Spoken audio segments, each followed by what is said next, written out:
Ditong tanim yung kapitbahay. Blue ternate daw to. Ayan, ang ganda. Kaya nanghingi ako ng bulaklak, kunti lang.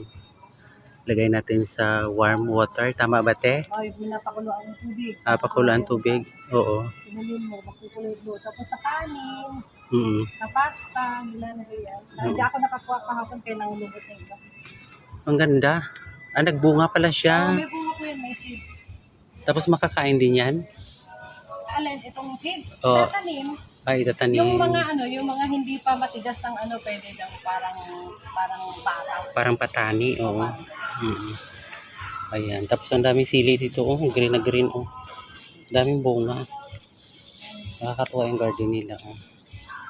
May niyog pa. Pagka gusto mo mahingi ng pang-tanim. Alam, pwede mo itanim sa paso. Oo nga. Tsaka ito, nilalagay yan sa isdaan ng kapitbahay namin. Pero, Ay, yung talino. hindi pa ako nakaano. Ayan, thank you. Okay.